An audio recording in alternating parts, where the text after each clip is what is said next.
Hello there everyone.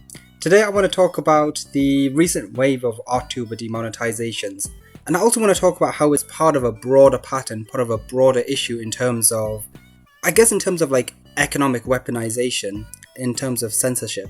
It might sound weird what I'm talking about, but do listen. Alrighty, let's get on with it. So recently there's been a huge wave of big Artubers, big art YouTubers getting demonetized, losing their monetization. And since YouTube moderation is largely unmanned, it's handled by AI bots. So when those channels got demonetized, it wasn't like someone was looking at the channel, manually reviewing it and thinking, this person should lose their monetization. It was more of an automated thing. And the reason that they usually end up getting demonetized is for quote-unquote misleading family content. Even though many of these YouTubers explicitly suggest viewer discretion, they will upfront say this channel, this video is not for kids. The topics that disproportionately get suppressed are ones that discuss heavy topics like discrimination or trauma or abuse. The worst part is YouTube doesn't really tell you which video was flagged or specifically why you lost your monetization, so usually you're left guessing. And I believe that this will incentivize YouTubers to avoid certain topics in fear of losing monetization. A lot of these bigger channels as well, usually the ones with over 100,000 subscribers, they will make videos as their primary source of income, so there's a good chance that this is their full-time job. For these YouTubers, discussing a controversial topic could be the difference between keeping the lights on and getting rent paid, or even having food on the table, or cutting back on essential spending, or taking out credit, or even worse, like facing eviction. So this prospect of demonetization can be terrifying for people. It can be very scary. And whether this is done intentionally or not, it is essentially a form of economic censorship. It's like people will become afraid to talk about serious topics. And this will create a website where there's essentially like less diversity in content. That's why you often see YouTubers like all gathering around a certain meta. That's why you'll see a lot of channels just becoming really sameish, because they're all trying to stay safe. They're trying to stay brand safe and avoid that risk of demonetization. I guess whether you want to talk about serious topics or not, that's really a personal choice. But for myself, I like to watch both types of channels, channels that discuss light and heavy topics. And for any healthy online ecosystem, I think both types are essential for any online space.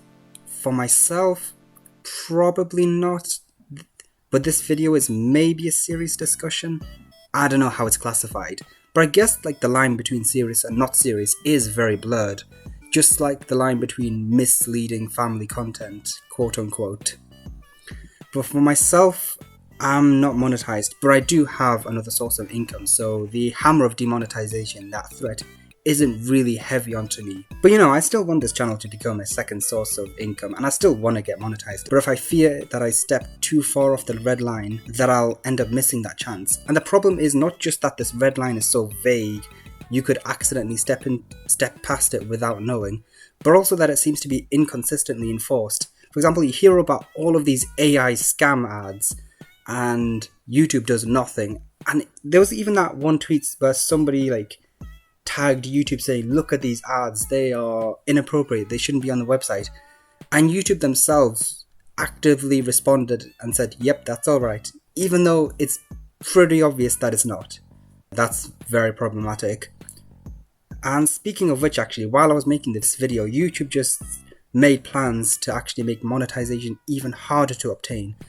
And it was not just by 10% or 20%, but twice-fold. So now they increased the watch time requirements from 4,000 hours to 8,000 in a year. So that's that's double the amount, which is just insane. Like 4,000 hours is already difficult enough for a small YouTuber to get, but now making it even higher, essentially like gatekeeping the opportunity to make money off of your content, it's insane. And if you're unmonetized, your videos will actually still get ads, but YouTube takes 100% of the money. So your viewers get annoyed because they have to watch ads and you don't get anything in return. And that's also the reason why I'm totally fine with people using ad blocker.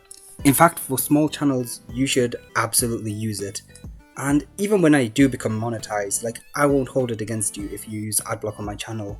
Like, if YouTube's going to be unreasonable about, about what kind of ads they share, about how they distribute the income, how they distribute the money, then it's like, you shouldn't have to take part, It's like you're taking the premise of bullies. Fortunately, a lot of YouTubers have gotten their monetization back, so that's good to hear. But it really sucks as well, because this happens all the time, but YouTube only responds when they get a lot of public backlash.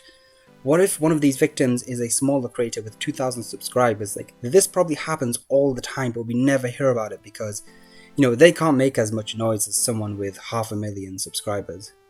And this idea of using economics to attack people, to censor people, this seems like something that's brand new, something that emerged recently, but it's actually existed a long time before social media. For example, if you're in the US and you hear a lot of old people describing everything left-wing as communist or socialist, there's actually a reason why, and it's because in the past people were heavily propagandized to associate progressive ideas like economic redistribution or civil rights, with that kind of stuff, as communist. And this is just like heavy Cold War propaganda. And this was also weaponized to accuse people of being loyal to the USSR and by extension disloyal to the US. So around the 1940s, 1950s, the US government would accuse people of being communist, sometimes without much or even any evidence at all, and this was usually people who had these progressive ideas. In the US, however, freedom of speech, freedom of association, assembly, all of that kind of stuff is legally protected. It's like the first stuff in the Constitution. So you can't just throw people in jail for what they say. In fact, you can't even throw people in jail for being communist because, like, in the US, being a communist is not a crime. There's like that freedom of political association. But what they did instead was people who were accused of being communists, they would end up losing their jobs or they'd get blacklisted from Hollywood. And maybe they'd even face social ostracism. And all of this stuff would happen without ever being charged or even being accused of a crime. And that way, the ideas that the government disliked, they could actually be repressed while technically still following the law. It's still a form of censorship, it's still a form of suppression or oppression, but because they're not being tried at a court of law for saying this idea, it's technically still following the laws. And the reason it's actually called McCarthyism is because Joseph McCarthy, who was a US senator, he was like really publicized, he was highly publicized and advocated for this program.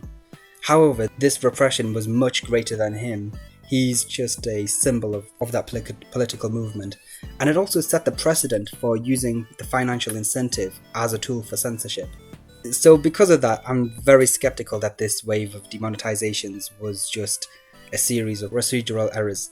Maybe it was, but I do think that there may have been something more sinister. Like, I also think the vaguely defined red line is also deliberate, and I do think that this was another weapon in their arsenal. Like, I think what YouTube really wants to do is they want to normalize the idea of content creators expecting that they may lose their monetization, that they're never safe, that they always have to be on their toes, and this would prevent them from discussing anything that could even potentially be controversial. Emphasis on potentially. For example, a YouTuber might not even discuss politics. They may just be a cozy creator who makes sketchbook drawings that, they don't want to bother anyone. But then they may lose their revenue because, I don't know, some AI misinterpreted their subtitles as being an offensive dog whistle. Similarly, people may be scared to share who they are, they may be scared to share their language, their ethnicity, their faith, because someone might interpret it as political and therefore controversial. So you can see why I think it could really be used as a tool of suppression. And it also makes it harder for creators to let their fans learn about them, to have those deep conversations. Because of that fear of being like misleading family content or adult content, they end up only having like shallow conversations, discussing shallow topics that everyone else has already talked about. I don't know, this is really just my opinion. And also, I don't think that political content should automatically be ineligible for monetization just because it's political. Obviously, unless they're advocating for something really bad, that's a different conversation. But I do think YouTube and any kind of website should have a balance of apolitical content creators, but also have people who discuss the more serious topics in a mature way. And sometimes the line can blur between the two, and at the end of the day, that's okay. That's fine. It kind of reminds me of that time when YouTubers used to get into drama with other people and would sometimes go after their sponsors. They would contact their sponsors and just throw these accusations of things that were happening. And then the sponsors would usually drop them as a result. Maybe if someone does something really bad, it's understandable. But then the problem is what if it's an unproven allegation? Or even worse, what if it's just a straight up false allegation? Or what if it's just that you don't like somebody and you want to get them to lose their money, to lose their income? And these sponsors, they don't really have an investigative team or a whole bunch of detectives to figure out whether the allegations are true or not. They're just businesses at the end of the day and care about preserving their brand image. So most of the time they will probably terminate a sponsorship if they fear it could hurt their brand image. The main concern is YouTubers may stop making these storytime videos. They may stop talking about things that they really want to discuss, that are really important to talk about. And even if they get remonetized, the fact that they lost their monetization in the first place, that can really take a mental toll. The process is the punishment, the uncertainty. They may feel like they have less creative freedom, or even worse, they could even quit YouTube and find other work. So we end up losing someone who's really valuable. We lose someone in our community because of these uncertain measures. But yeah, I guess that's what I really wanted to talk about. Let me know what your thoughts are in the comments.